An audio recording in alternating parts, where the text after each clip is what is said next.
Hey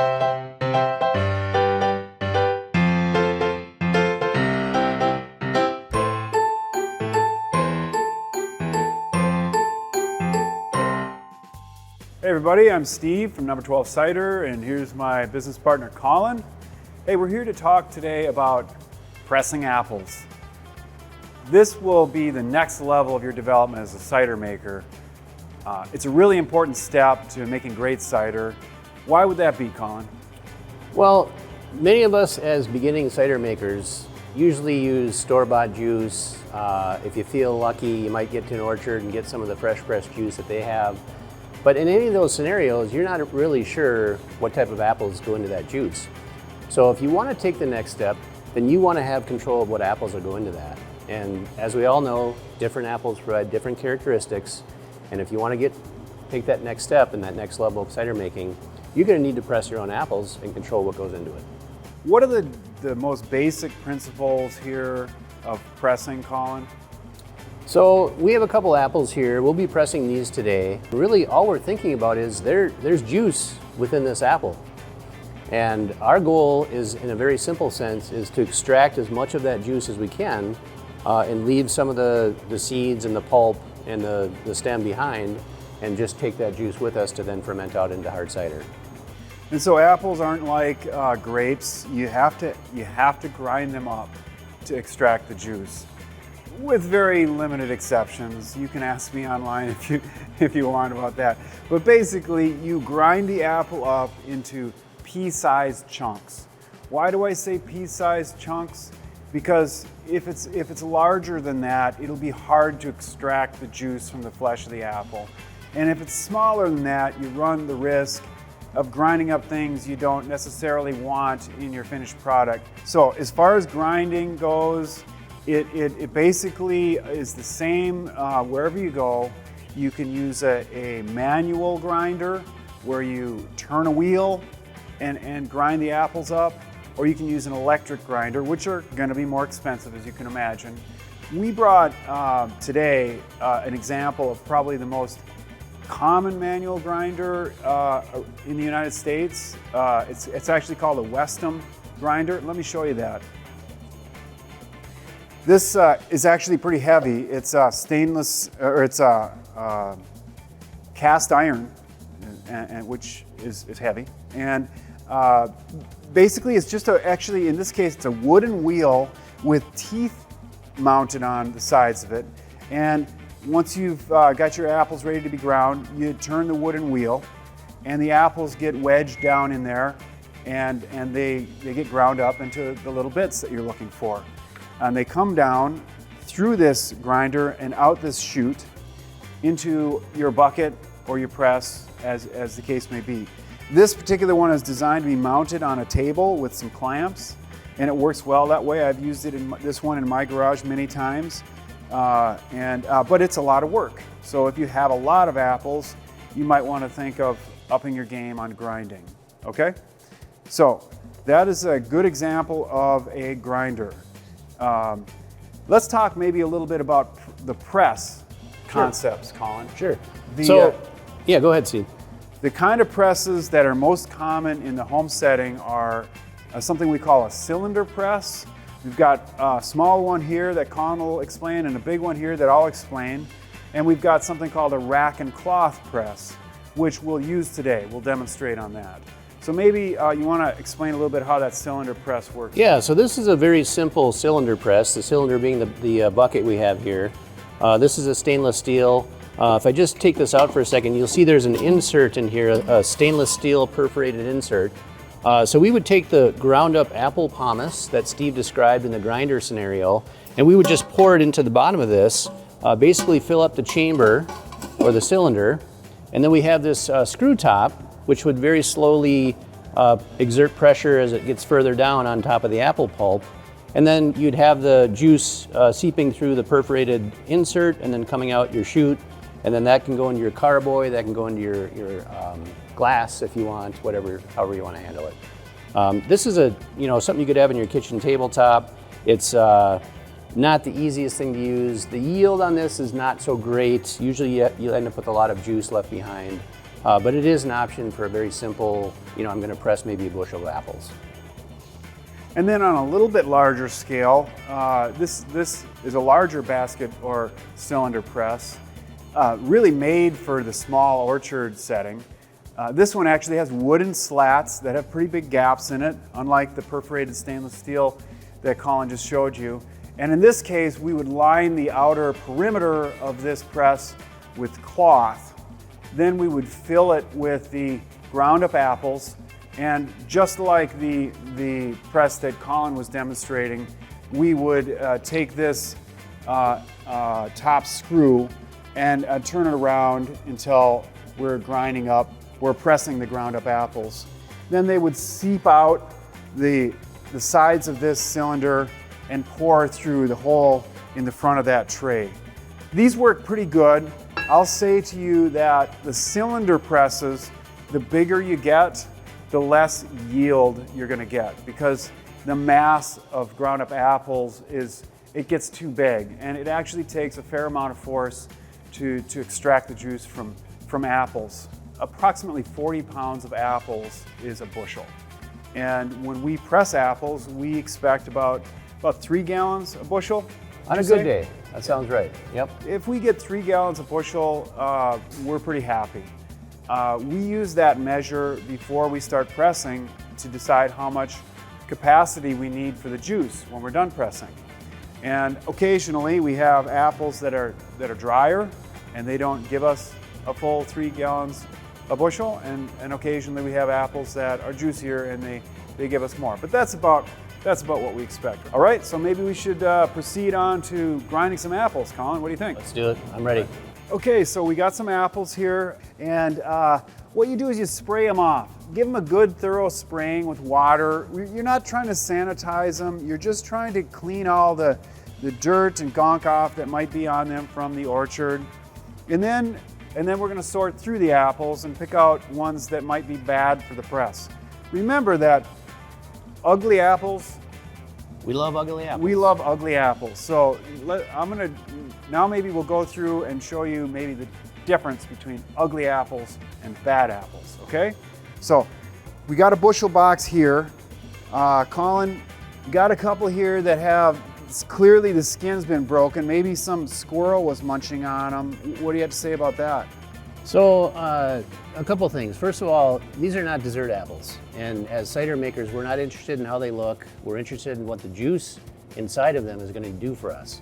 So whether they have some scuffs on the surface, in some cases some old dried up wormholes could even be okay if it's not too soft. We're not worried about how they look. So imperfections are fine. When you get into scenarios where the skin is broken, you've invited a lot of bacteria into that apple, which will then, once we grind it and press it, will get into our juice. So it could cause problems if we have too many apples like that. In most cases, we'll probably put some sulfite with the juice when we press it. It'll probably kind of keep all that bacteria at bay, and it's not really going to be an issue. But we do want to be getting rid of the obvious rotten apples. I mean, here's a scenario where you've got an apple that's rotten to the core. Everything about it is looking bad. It's discolored. It's got mold on there. That's not something we'd ever think about, so that's going to go. And these apples? These, I would say, you got a couple options here. I can feel the rest of the apple feels pretty sound. I might get a knife and just slice out the part that appears to be rotten, and the rest of it's probably good. If you don't have a lot of time, you don't want to think about it, you can just toss that apple as well. And probably, Colin, when we're pressing, as we are today, something more along the lines of 40 bushels, these are just going to go in the garbage. If you've got 3 bushels of apples, get the knife out. Let's keep those apples. They're good apples if you can cut off the bad part, right, Colin? Yeah, and here's one that looks terrible, absolutely terrible, but if I press on it, it's kind of dried and hard in this place, and most likely it's probably pretty good. The rest of the apple feels sound on this side. I might even throw that in the press. We don't worry about whether we have some leaves in there, we have a couple extra twigs perhaps. Those things can add a little bit of character to your final product, and you don't need to worry too much about sorting through all that stuff when you're grinding. And you got a couple of apples like this. These are apples, I would say, that were not fully pollinated perhaps. They're perfectly fine. There's nothing wrong with those apples. This one here has a little bit of a break in the skin, But if you feel around it, it's still very hard. It doesn't look rotten in any way. I'm probably going to throw that one into the grinder. All right, should we start? Let's start. Let's do it.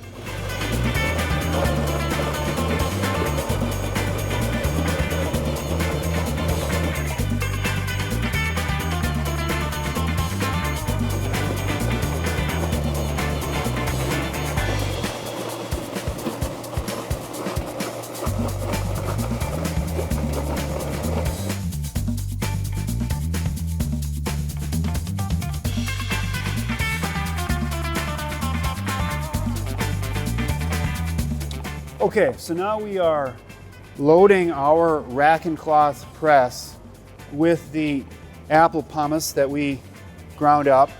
And in this case, we're making several layers of cloth wrapped apple pumice, or cakes as they call them, for like a multi-layer cake. And when we get done filling the layers like this, then we apply pressure from the top, which we'll show you in just a second. As far as how to fill the layers, you'll get a feel for that for whatever press you're using, but what we do is we just fill it right up to the top of the frame that we have. And once we get it to the top, we fold over the cloth so that it encases the apple as such. So here's how we do that.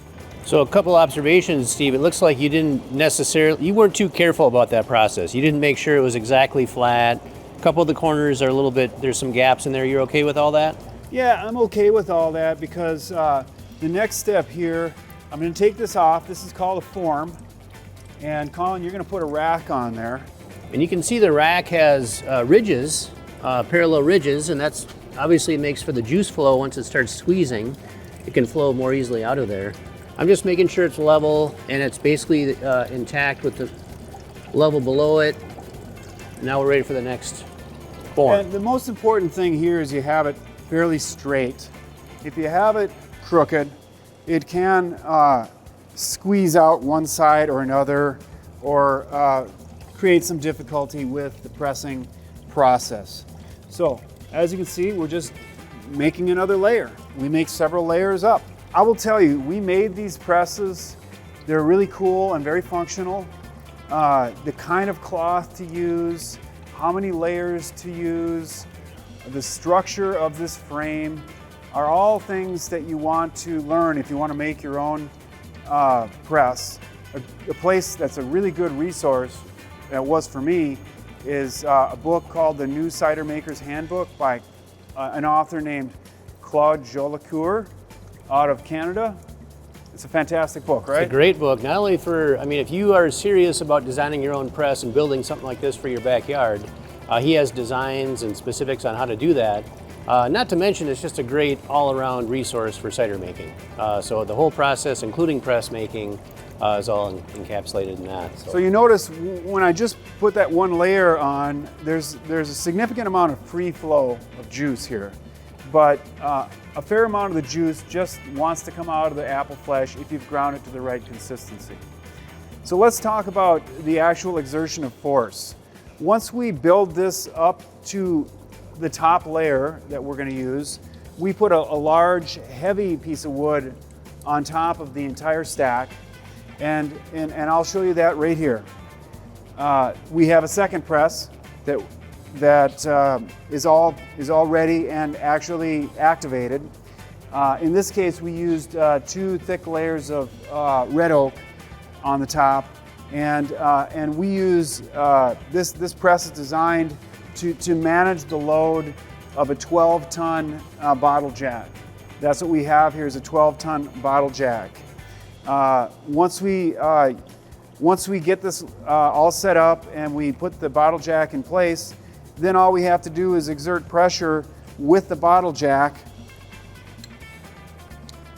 on the layer cake to start seeing juice flow. This has already been working for some time, so there's less juice in it than there would normally be, but you see just by activating this press a little bit that I am forcing a lot of the juice out of the apple flesh pretty quickly. This press itself is designed for 4 bushels, and so if you can do a rough math, we expect to get about 12 gallons each time we use this press. So something I noticed, Steve, is that the actual pomace is brown at this point after sitting out for a while. And when we ground it, it was basically white. Yeah, that's perfectly normal, Colin. That's oxidization.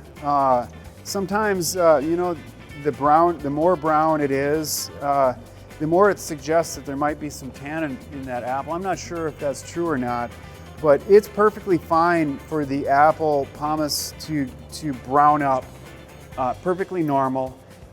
Some might ask, do we let this apple pomace sit for any period of time before pressing it? Generally, the answer is no. There are some ancient traditions, especially in northern France, that allow that, we call it maceration, to happen overnight. But there are no traditions that we know of where people allow a longer period maceration of the apple flesh altogether before pressing. Yeah, and we'll do some measurements on this juice. We'll find out the specific gravity of the sugar levels or Brix. We'll do some pH testing to find out the acidity level. Just a few basic things to give us a better feel for what that juice is going to do, and maybe what blend it might become a part of, or how we're going to use it. One of the most time-consuming aspects of pressing is cleaning. So before you set up like we did today, you need to make sure that you've cleaned everything and sanitized everything that you're going to use for pressing that's going to touch the apples. That's what we did before we started today, and when we're done, we'll do the same thing over again. One thing I'll show you before we wrap up here is what the apple looks like after it's been ground. This has been through the press, and you note that it's really pretty dry. You're not seeing a lot of juice. It's almost as dry as a moist granola bar. And I think that signifies to me that we're doing a good job of getting the juice out of the apple while we're pressing. All right, folks, that's it for our program on pressing apples today. Basically, to sum it up, if you want to have control over the kind of apples that you're using in your cider, you need to press the apples at home. Do it yourself. And really, it's not that complicated. You need something to grind the apples. You need something to press the apples. So take matters into your own hands. And happy cider making. I mean, this is the fun part. This is why cider is different than so many other things out there, why it had such a long tradition on homesteads in early America and things of that nature. You can take something, an agricultural product like this, turn it into juice that can then be just enjoyed on its own or fermented into hard cider or a lot of things in between. So have some fun with it, that's the idea, and we wish you happy cider making.